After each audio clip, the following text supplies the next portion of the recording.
Okay, so hello everyone. It's actually roughly midnight, so I can't be too loud. I apologize. I wish I could be loud, as I was earlier when I was doing some cleaning and stuff.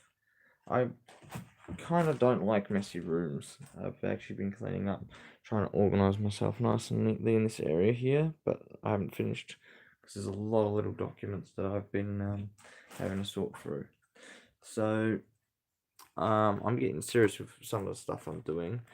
I'm almost at the point where my vehicle is hopefully going to pull in the most I can get out of it. Where essentially, um, the vehicle setup is it will allow it to take loads of 6 meters. I actually did one that was actually 8 today, but I found out afterwards that maybe I misinterpreted information, but I'm not 100% sure if I did or didn't. It was 8 meters. It was overhanging the rear 1.8 and overhanging the front 1.6. And overhanging the front 1.6. And from what I read, it was like 60% of the wheelbase, or 3.7 meters, whichever is the least, is what you do. So that's a rule apparently, but I didn't know. I couldn't interpret the documents right, and then I did this load and came home and was talking to my dad and talking to my mum and trying to figure out what they think, and they reckon, yeah, I made a mistake, but I can't make any calls to anyone to validate that, hey, I made a mistake, but that's okay. I'll know for next time not to do that, but at the same time I can do it because I had flags and had structure. I'm not sure if I can get away with doing some other things, but I've got ideas. We'll have to wait and see. I need to figure out what I can legally do and what I can't legally do. But support wise was an idea for overhang, but I put the flags on there because I knew the load was going to overhang a lot. But I was also telling my dad, because he's saying, yeah, it doesn't make sense. But I told him, when you're turning and if someone's walking up behind, it hits him in the head. It's an arm that you have no real control over because it's where your wheels are. It's sort of one of those things where it could hit a pedestrian on the sidewalk or something, and that wouldn't be too good, and it's high risk. So I was thinking about that when I was driving. I had to be very, very careful and look out for obstacles and be gentle as possible when I took that one beam. The reason we didn't cut it and bring it in small lengths is because we wanted to maximize our use of the material, because we don't really have much. Financially, we're not doing too well, which kind of sucks, but we can't change anything. And sort of had an incident, a really horrible incident the other day, and I've been feeling sore since it, but I'll survive, so don't worry about me. I'm still alive. I'm just getting ready for bed because tomorrow's a big day, and I might do some video tomorrow, recording or something to show what we're working on, because the last rack getting built, and that means we'll be able to take overhead loads. I've already said that though, and I just shut the lid because I'm flipping my blanket and moving it around, trying to tuck it in because there's all this dust on it. It's been dragging on the ground, and it's not in the right position. It's slid out. Okay, so some good news though, guys. I actually might have a business operation going for me soon, but it might not be that good. I have to find out, wait and see if it works out or not.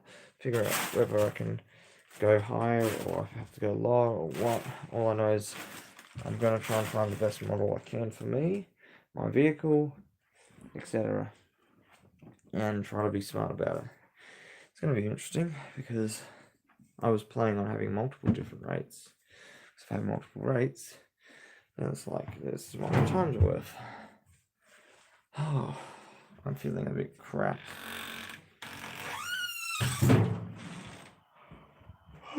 I've done well. I'm just wondering what else I should do. If I should have something to eat, or go to bed, or talk about about anything else. All my bags. Because I've been doing the cleaning and trying to get this room a little bit more tidy, even though it's still messy. Got new straps.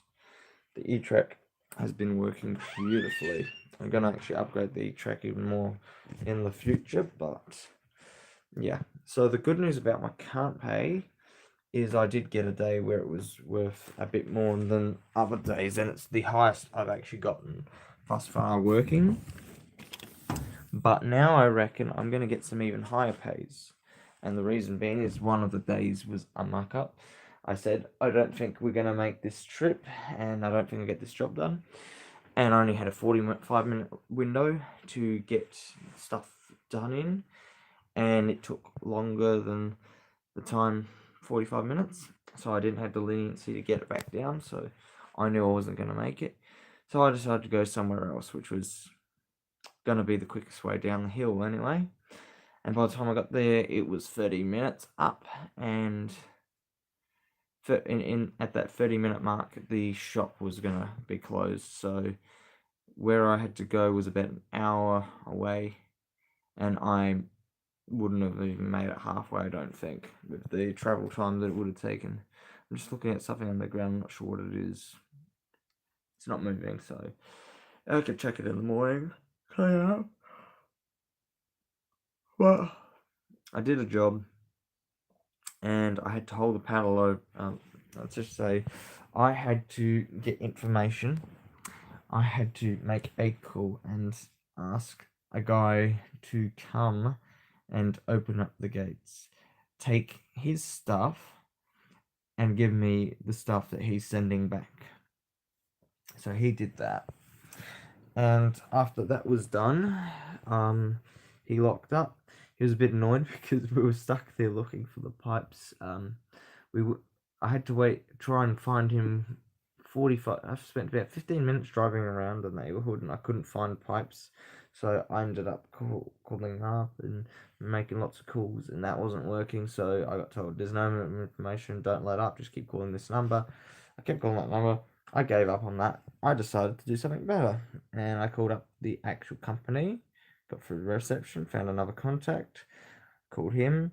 He was a few minutes out from the bar. He told me when I met him in person before he left, if you were a few minutes more late, I wouldn't have turned back because I would have already been at the pump, and I wouldn't have come to open up the gates.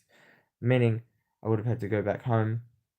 I would have had to go to bed, get up in the morning, go up, drop off, pick up, go back down, drop off. And that's how it would have been. It would have been me holding the pallet I was supposed to hold on tonight. It was going to be a different way. So I wasted an hour. Well, not really. It was a pretty tight time. So I was lucky. I was very lucky, I guess, for that one day, that one moment. Costed time, costed a lot. But because I held a pallet overnight, apparently that's a good rate you get for holding a pallet overnight. And I've heard stories, and I said, I don't think I'm going to make it because this trip is very tight. Like, when do you close? 5 o'clock. Okay, I don't think I'm going to make this trip in that time frame. So it's 1 hour up, 1 hour back sort of thing. And I know I had 3 hours, but still got up there and they were already closed. They weren't even there. I didn't even have exact directions, and the guy who was meant to contact was in a meeting. Yeah, that was that. Other than that, E-Track has really improved my performance. I've been getting a ton more better jobs. Just the other day, I actually was like impressed.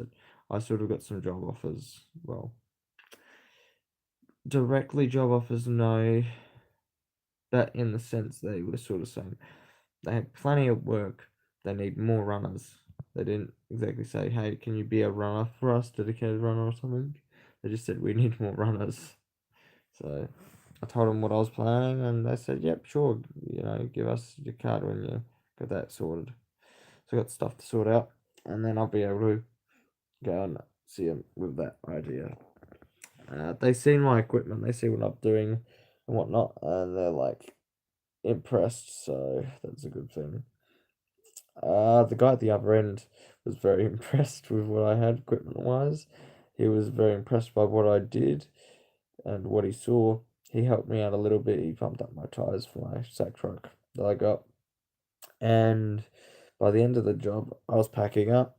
He came out with a 6 pack of beer and was like, "Here you go."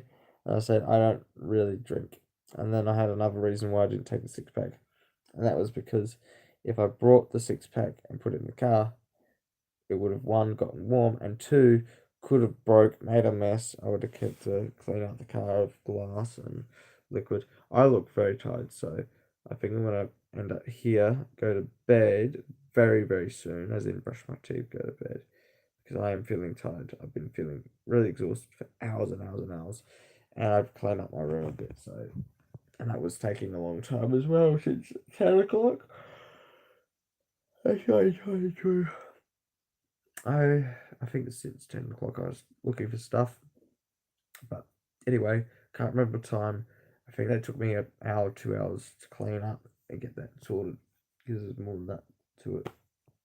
Anyway, thanks for watching. Hopefully I'll make a video tomorrow showing you what we're working on, what we've got, blah blah blah. See you later.